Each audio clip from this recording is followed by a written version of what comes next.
Operation सिंदूर के दौरान Pakistani airbase पर भारतीय सेना ने मचाई तबाही। बमबारी में तबाह हुए एयरबेस की सैटेलाइट इमेजेस आई सामने। भारतीय वायुसेना ने पाकिस्तान में चकलाला के नूर खान एयरबेस पर लगाया सटीक निशाना। हमले में नूर खान एयरबेस पूरी तरह तबाह। हमले से पहले और हमले के बाद की तस्वीरें आई सामने। भारत ने पाकिस्तान के सबसे सुरक्षित एयरबेस सरगोदा के एसेट सेंटर और ट्रेनिंग इंस्टीट्यूट को मलबे में तब्दील कर दिया। सरगोदा एयरबेस का रनवे भी उड़ाया। भारतीय सेना ने पाकिस्तान के रहीम खान एयरबेस की भी सैटेलाइट तस्वीरें आई हैं सामने। भारतीय वायुसेना ने एयरबेस के रनवे पर की बमबारी। हमले से रनवे के बीचों बीच एक बड़ा सा गड्ढा बन गया। पाकिस्तान में सिंध प्रांत के सखर एयरबेस को भारतीय सेना ने टारगेट किया। एयरबेस पर तैनात एयर डिफेंस सिस्टम को तबाह कर दिया। एयरबेस में रखे चीन के फाइटर जेट JF-17।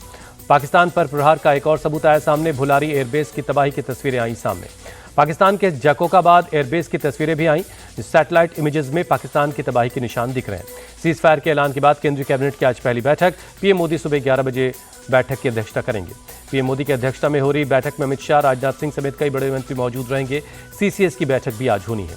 आतंकवादियों और उनके आकाओं को पीएम मोदी की खुली चेतावनी। हम घर में घुसकर मारेंगे और बचने का मौका भी नहीं देंगे।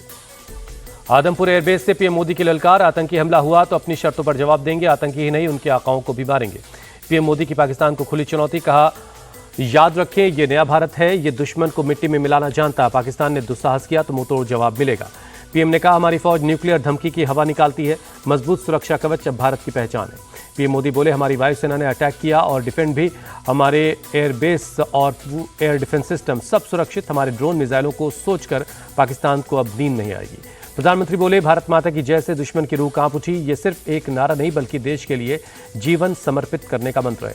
कश्मीर मुद्दे पर भारत का रुख हुआ साफ। विदेश मंत्रालय ने कहा, तीसरे देश का दखल मंजूर नहीं। कश्मीर भारत का अभिन्न अंग है। विदेश मंत्रालय के 2 टूक का POK से अवैध कब्जा जल्द हटाए पाकिस्तान। सिंधु जल समझौता भी सस्पेंड रहेगा।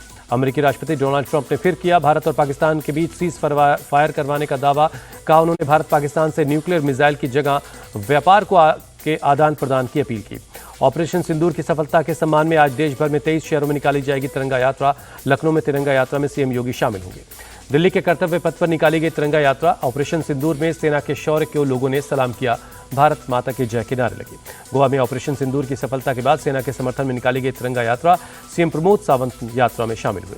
मुंबई के छत्रपति शिवाजी महाराज टर्मिनस पर ऑपरेशन सिंदूर की सफलता का जश्न दिखाई दिया। तिरंगे की रोशनी से CST को सजाया गया।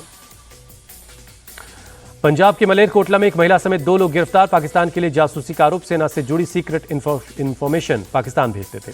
दिल्ली में पाकिस्तान हाई कमीशन के एक स्टाफ से जुड़े थे दोनों जासूसों के तार। पाकिस्तान हाई कमीशन के स्टाफ को 24 घंटे में देश छोड़ने का आदेश। ऑपरेशन सिंदूर पर फेक न्यूज फैलाने वालों के खिलाफ कार्रवाई। यूपी पुलिस ने 25 लोगों को पकड़ा। 40 social media accounts ban. Rajasthan के बाड़मेर में मिली पाकिस्तानी मिसाइल। सेना ने मिसाइल को अपने कब्जे में लिया। जम्मू कश्मीर के राजौरी में सुरक्षा बलों ने जिंदा गोला नष्ट किया। कुछ दिन पहले नौशेरा में मिला था गोला। सीज फायर के बाद श्रीनगर एयरपोर्ट नागरिकों के लिए खोल दिया गया। एयरपोर्ट पर फोटोग्राफी और वीडियोग्राफी न करने के निर्देश हैं। रामबन में चिनाब नदी पर बने बगलिहार बांध के सभी गेट बंद। पिछले 2 दिनों से गेट खोले जा रहे थे। ऑल इंडिया उलेमा बोर्ड ने PM का समर्थन किया। बुनाई हसनी बोले, खून और पानी एक साथ नहीं बह सकता। भारत अमन पसंद देश है। भारत पाकिस्तान के बीच तनाव को देखते हुए धार्मिक स्थलों की सुरक्षा बढ़ाई गई। हरिद्वार में चप्पे चप्पे पर सुरक्षा बलों की तैनाती। असम पंचायत चुनाव में बीजेपी की बंपर जीत। जिला परिषद की 219 सीट और आंचलिक पंचायत निर्वाचन क्षेत्र के 901 सीटों पर किया कब्जा। बीजेपी की शनिवार की शानदार जीत पर गृहमंत्री अमित शाह ने असम की जनता का आभार जताया। कहा, शांति और समृद्धि का एक नया युग शुरू हुआ है। दिल्ली के उत्तम नगर में एक अस्पताल में भीषण आग लग गई। अस्पताल के डेंटल विंग में लगी थी आग। फायर ब्रिगेड टीम ने आग पर काबू पा लिया है। अस्पताल में आग से किसी की जान को नुकसान नहीं हुआ। आग लगने की वजहों की जांच की जा रही है। यूपी के चिड़ियाघरों में बर्ड फ्लू का खतरा। गोरखपुर के शहीद अशफाकुल्ला जू में एक बाघिन की बर्ड फ्लू से मौत। CM योगी ने यूपी के सभी जू, पक्षी विहार, वेटलैंड एरिया और गौशालाओं में बर्ड फ्लू को रोकने के इंतजाम के लिए कहा। सभी पोल्ट्री फार्म्स को भी निगरानी के आदेश दिए। लखनऊ जू आज से 20 मई तक बंद। जू प्रशासन के मुताबिक बर्ड फ्लू का कोई केस सामने नहीं आया। सभी वन्य जीवों की मॉनिटरिंग की जा रही है। मध्य प्रदेश के नर्मदापुरम में एक ही परिवार के 7 बच्चे नदी में डूबे। 6 बच्चों को रेस्क्यू किया गया। 1 बच्चा लापता है। महाराष्ट्र के चिंचवाड़ मेट्रो स्टेशन पर हादसा। मेट्रो पिलर के लिए तैयार हो रहे लोहे के स्ट्रक्चर गिरा। हादसे में किसी की जान को नुकसान नहीं हुआ। पुलिस जांच कर रही है। मध्य प्रदेश के इंदौर में पुलिस ने 40 लाख रुपए के नकली नोट बरामद किए। पुलिस ने फेक नोट के साथ 2 आरोपियों को पकड़ा। पुलिस जांच कर रही है। यूपी में मदरसों के खिलाफ कार्रवाई, श्रावस्ती में खेतों में अवैध रूप से बने मदरसे पर चला बुलडोजर।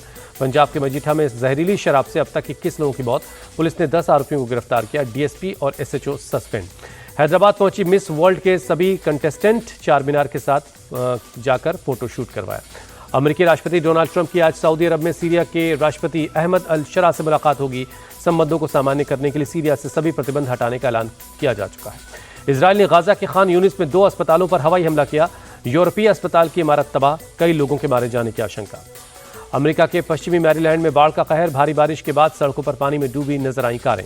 रोहित शर्मा के टेस्ट क्रिकेट से संन्यास के बाद कप्तान के लिए पूर्व क्रिकेटर आर अश्विन ने सुझाया जसप्रीत बुमराह का नाम, कहा बुमराह भारत का टेस्ट कप्तान बनना डिजर्व करते हैं, नई टीम के साथ सीनियर कप्तान का होना जरूरी है।